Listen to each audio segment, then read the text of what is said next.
السلام علیکم ورحمۃ اللہ وبرکاتہ۔ امید ہے سب خیریت سے ہوں گے، سب ٹھیک ٹھاک ہوں گے۔ میں بھی الحمدللہ ٹھیک ٹھاک ہوں۔ آج جو ہے شعبان کی 27 تاریخ ہے اور آگے رمضان شروع ہو رہا ہے، تو اس کے مطابق میں نے سوچا کہ کیوں نہ حضور صلی اللہ علیہ وسلم کی سیرت شروع کی جائے۔ اور یہ بہت خوبصورت کتاب ہے، کیف اعملہم، عربی کی کتاب ہے یہ۔ تو یہ جو ایک مصنف ہے، ان کے لکھنے والے شیخ محمد صالح المنجد، تو انہوں نے یہ حضور صلی اللہ علیہ وسلم کی سیرت پر یہ کتاب لکھی ہے۔ بہت ہی خوبصورت کتاب ہے، اور جس طرح حضور صلی اللہ علیہ وسلم کی سیرت کے مختلف پہلو ہیں، تو اس کتاب کی خاصیت یہ ہے کہ باقی اتنی بھی سیرت کی اکثر جو کتابیں لکھی جاتی ہیں تو وہ اس اعتبار سے ہوتی ہیں کہ اس میں حضور صلی اللہ علیہ وسلم، یعنی اس میں تاریخوں کے اعتبار سے کہ فلاں تاریخ کو یہ ہوا، فلاں ہجری میں یہ ہوا، اور واقعات ہیں، اور حضور صلی اللہ علیہ وسلم کے غزوات ہیں، جنگیں ہیں کہ حضور صلی اللہ علیہ وسلم نے فلاں جنگ اس فلاں موقع پر لڑی، کفار کی تعداد اتنی تھی، مسلمانوں کی تعداد اتنی تھی، اور یعنی اس طرح اکثر جو سیرت کی کتابیں ہیں اس طرح لکھی گئی ہیں۔ تو یہ جو ایک کتاب ہے، اس میں یہ بالکل اس طرح کی کتاب نہیں ہے، یعنی سیرت کو اس طرح ڈیفائن نہیں کیا گیا اس پوائنٹ آف ویو سے کہ فلاں تاریخ میں یہ ہوا، فلاں تاریخ میں، بلکہ اس میں جو حضور صلی اللہ علیہ وسلم کی سیرت کے وہی واقعات تو وہی ہیں، حضور صلی اللہ علیہ وسلم کی زندگی، اور اکثر احادیث ہیں جو حضور صلی اللہ علیہ وسلم کی، تو ان کو ایک مختلف پوائنٹ آف ویو سے دیکھا گیا ہے۔ اور وہ کیا ہے کہ حضور صلی اللہ علیہ وسلم نے اپنی زندگی میں مختلف لوگوں سے، مختلف طبقات کے لوگوں سے، مختلف شخصیات سے کس طرح برتاؤ کیا۔ حضور صلی اللہ علیہ وسلم کی جو معاشرتی زندگی کیسی تھی، یعنی واقعات اور احادیث سے معاشرتی پہلو جو نکلتا ہے، اور حضور صلی اللہ علیہ وسلم کے جو اخلاق تھے، حضور صلی اللہ علیہ وسلم کی جو خوبصورت زندگی تھی وہ کیسی تھی، یعنی حضور صلی اللہ علیہ وسلم کا اپنی بیویوں کے ساتھ برتاؤ، جس طرح آگے ہم پڑھیں گے ابواب جس طرح آئیں گے سارے چیپٹرز وائز، حضور صلی اللہ علیہ وسلم کا اپنی بیویوں کے ساتھ تعلق، حضور صلی اللہ علیہ وسلم کا اپنی اولاد کے ساتھ کیسا برتاؤ تھا، عام لوگوں کے ساتھ کیسا برتاؤ تھا، دوستوں کے ساتھ کیسا برتاؤ تھا، غیر مسلموں کے ساتھ کیسا برتاؤ تھا، عورتوں کے ساتھ کیسا برتاؤ تھا، مردوں کے ساتھ کیسا برتاؤ تھا۔ تو اس اعتبار سے حضور صلی اللہ علیہ وسلم کی زندگی کے ان واقعات اور احادیث کو لیا گیا ہے جو معاشرتی پہلو جس سے اجاگر ہوتا ہے۔ بہت خوبصورت کتاب ہے، تو شروع کرتے ہیں اس کو۔ آج ہمارا پہلا پارٹ ہے اس یعنی سیریز کا، بسم اللہ الرحمن الرحیم۔ تو عربک ہے اس کا، یعنی میں ترجمہ کر کے بتایا کروں گا انشاءاللہ روز ہر ویڈیو میں اپنی۔ تو سب سے پہلے تو یہ ہے کہ یعنی حضور صلی اللہ علیہ وسلم کی اقتداء، حضور صلی اللہ علیہ وسلم کی اتباع کتنی ضروری ہے، قرآن نے اس کی اہمیت کو کتنا بتلایا ہے کہ حضور صلی اللہ علیہ وسلم کی زندگی ہی ہر انسان کے لیے نمونہ ہے کہ وہ اس کے مطابق اپنی زندگی گزارے، یعنی ایسی کوئی اور شخصیت، ایسا کوئی انسان دنیا میں نہیں یعنی گزرا جو ہر اعتبار سے کامل ہو انبیاء کے سوا۔ تو حضور صلی اللہ علیہ وسلم کے ہم امتی ہیں، تو ہمارے لیے حضور صلی اللہ علیہ وسلم کی زندگی سے ہی ہمارے لیے ہر ایک سبق ملتا ہے کہ فلاں موقع پر کیا کرنا ہے، فلاں کے ساتھ کیسا برتاؤ کرنا ہے، کیا کر رہے ہیں، یعنی زندگی گزارنے کا طریقہ جو ہے وہ کیسے گزارنا ہے، حضور کی زندگی سے پتہ چلے گا۔ اس میں سب سے پہلے کہ حضور صلی اللہ علیہ وسلم کی اتباع کو قرآن نے جو ہے ایمان کی نشانی بتلایا ہے۔ تو اس میں جو ہے اکثر یعنی ابواب بنائے گئے ہیں، جس میں یعنی ٹوٹل 6 چیپٹر ہیں، ابواب ہیں۔ اس میں سب سے پہلے یعنی یہ چیپٹر ہے کہ حضور صلی اللہ علیہ وسلم کی اتباع کی اہمیت کو جس میں بتلایا گیا ہے،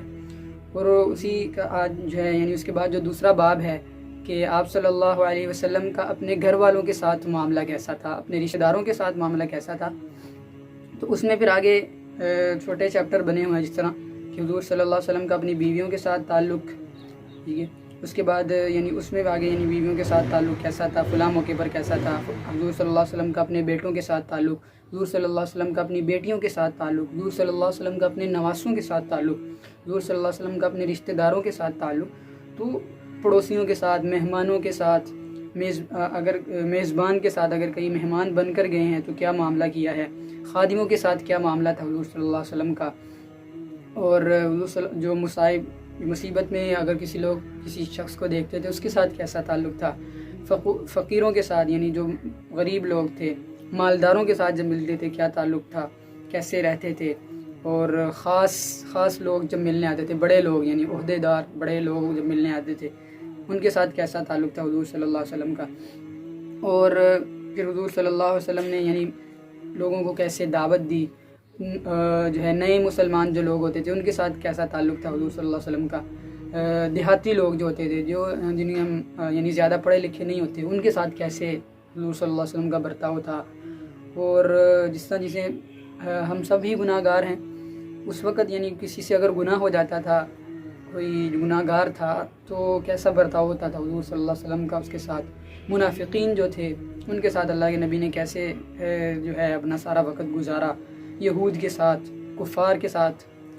اور بڑی عمر کے لوگوں کے ساتھ کیسا تعلق تھا، چھوٹے بچوں کے ساتھ کیسا تعلق تھا، اور پھر اس کے بعد آخر میں یعنی انسانوں کے علاوہ جانور، جنات، نباتات، جمادات، تو یہ حضور صلی اللہ علیہ وسلم کی زندگی کے خوبصورت مختلف پہلو ہیں کہ حضور صلی اللہ علیہ وسلم نے اپنی زندگی کو کیسے ان لوگوں کے ساتھ گزارا۔ تو سب سے پہلے چیپٹر میں وہی ہے جو قرآن کی آیت ہے، بعد اعوذ باللہ من الشیطان الرجیم لقد كان لكم في رسول الله اسوة حسنة لمن كان يرجو الله واليوم الآخر وذكر الله كثيرا، کہ قرآن نے حضور صلی اللہ علیہ وسلم کی زندگی میں یعنی قرآن بتا رہا ہے کہ حضور صلی اللہ علیہ وسلم کی زندگی میں ہی ایک بہترین نمونہ ہے اس شخص کے لیے جو آخرت کے دن پر ایمان رکھتا ہے اور اللہ کو مانتا ہے اور اللہ کا ذکر کرنے والا، یعنی ایک مسلمان کے لیے اپنی زندگی کے ہر پہلو میں جو نمونہ ہے وہ حضور صلی اللہ علیہ وسلم کی زندگی میں ہی موجود ہے۔ تو یہ اتنی بڑی آیت جو ہے تو اس میں یہی بتلا رہی ہے کہ ہم اپنے قول یعنی ہم جو بولنا ہے، اپنے افعال جو کام کرتے ہیں، ہمارے حالات میں ہر موقع پر حضور صلی اللہ علیہ وسلم کی زندگی ہمارے لیے نمونہ ہے۔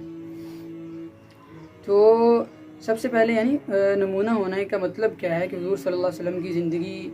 سے یعنی فلاں جس طرح کہا جاتا ہے کہ حضور صلی اللہ علیہ وسلم کی اتباع کریں، تو اس کا کیا مطلب، اتباع کا مطلب کیا ہے؟ تو اتباع کا مطلب یہ ہوتا ہے یعنی قدوہ جسے کہا گیا ہے، تو اسے کہا جاتا ہے یعنی جس کی آپ اقتداء کرتے ہیں، جس کی آپ اتباع کرتے ہیں، تو ہر پہلو میں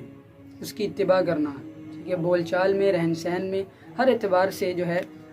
اسی کے نقش قدم پر چلنا۔ تو جس طرح حضور صلی اللہ علیہ وسلم کی زندگی کے بارے میں بات کریں تو حضور صلی اللہ علیہ وسلم کی اپنی زندگی میں یعنی حضور صلی اللہ علیہ وسلم اپنے جو ہے امت کے لیے امام بھی تھے، اپنی امت میں قاضی بھی تھے حضور صلی اللہ علیہ وسلم، یعنی ہر اعتبار سے ایک باپ کی حیثیت بھی رکھتے تھے، اس اعتبار سے ایک حاکم بھی تھے، اصلاح کرنے والے بھی تھے، معلم بھی تھے یعنی ٹیچر بھی تھے، مربی تربیت کرنے والے بھی تھے، خاوند بھی تھے اپنی زندگی میں اپنی بیویوں کے لیے یعنی خاوند تھے، اس اعتبار سے ہر شخص دنیا کے ہر خاوند کے لیے نمونہ ہے۔ ایک باپ بن کے دکھایا حضور صلی اللہ علیہ وسلم نے، ایک قائد بن کے جو ہے وہ بتلایا اور عمل کر کے ساری چیزوں کو دکھلایا۔ تو حضور صلی اللہ علیہ وسلم کی زندگی میں یعنی ہر پہلو میں آپ کو حضور صلی اللہ علیہ وسلم کی زندگی سے نمونہ مل سکتا ہے۔ تو اس طرح حضور صلی اللہ علیہ وسلم کی عبادت کیسی تھی، حضور صلی اللہ علیہ وسلم اپنے رب کی اطاعت کیسے کرتے تھے، وہ بھی ہمارے لیے نمونہ ہے، ٹھیک ہے۔ تو جس طرح حضور صلی اللہ علیہ وسلم نے اپنی زندگی میں زیادہ عبادت یعنی اسلام یہ نہیں کہتا کہ بہت زیادہ ہر وقت عبادت میں لگے رہنا، جس طرح چند صحابہ آئے تھے تو وہ کہنے لگے، ایک نے کہا کہ میں شادی نہیں کروں گا یعنی اتنی عبادت اپنی ساری زندگی شادی نہیں کروں گا، ایک نے کہا میں روزہ ہی رکھوں گا، ایک نے کہا کہ میں رات کو سوؤں گا ہی نہیں۔ تو اس وقت بھی اللہ کے نبی نے بتلایا کہ عبادت بھی ایسے کرنی ہے جیسے میں کرتا ہوں، ایسے نہیں ہے۔ تو حضور صلی اللہ علیہ وسلم نے فرمایا کہ میں رات کو سوتا بھی ہوں، ساری رات نہیں جاگتا، سوتا بھی ہوں، یہ اللہ کا حکم ہے، ٹھیک ہے، میں کھاتا بھی ہوں یعنی ہر روز روزہ نہیں ہے، کبھی کبھی، ٹھیک ہے۔ اور فرمایا میں نے شادیاں بھی کی ہیں، یہ انسانی فطرت ہے، تو اس سے نہ ہٹو یعنی عبادت میں اتنا آگے نہ نکل جاؤ، ٹھیک ہے۔ تو حضور صلی اللہ علیہ وسلم نے ان سے کہا کہ کیا تم مجھ سے زیادہ متقی پرہیزگار بننا چاہتے ہو؟ اس طرح حضور صلی اللہ علیہ وسلم کی عبادت میں بھی ہمارے لیے نمونہ ہے۔ تو یہ آج کا یعنی ایک مختصر تعارف تھا اس کتاب کا کہ اس کتاب میں ہے کیا اور کس طرح حضور صلی اللہ علیہ وسلم کی زندگی سے ہم ایک سبق سیکھ سکتے ہیں۔ تو میرا یہی یعنی ایک خواہش تھی کہ حضور صلی اللہ علیہ وسلم کی سیرت کو اس اعتبار سے پڑھا جائے اور لوگوں کے سامنے آئے تاکہ ہم اپنی زندگی کے مختلف معاملات میں حضور صلی اللہ علیہ وسلم کی زندگی سے سبق لے سکیں۔ سو انشاءاللہ نیکسٹ پارٹ میں ملیں گے اور پھر حضور صلی اللہ علیہ وسلم کی زندگی یعنی باقاعدہ جو ہے ایک ایک پوائنٹ کے ساتھ ہم جو ہے اس سیریز کو لے کر چلیں گے. سو اگر ویڈیو اچھی لگی ہو تو لائک کریں اور دوسرے لوگوں کے ساتھ اپنے یعنی اس کو شیئر بھی کریں تاکہ زیادہ سے زیادہ لوگ جو ہیں، کیونکہ حضور صلی اللہ علیہ وسلم کی سیرت، حضور صلی اللہ علیہ وسلم کی زندگی ہی جو ہے پڑھنے سے ہی ہمارے معاشرے کے جتنے بھی حالات اور واقعات ہیں وہ صحیح ہوں گے، اور یہ جتنی بھی خرابیاں ہیں وہ ساری ختم ہوں گی انشاءاللہ. تو ملتے ہیں نیکسٹ ویڈیو میں، تب تک کے لیے اللہ حافظ، السلام علیکم.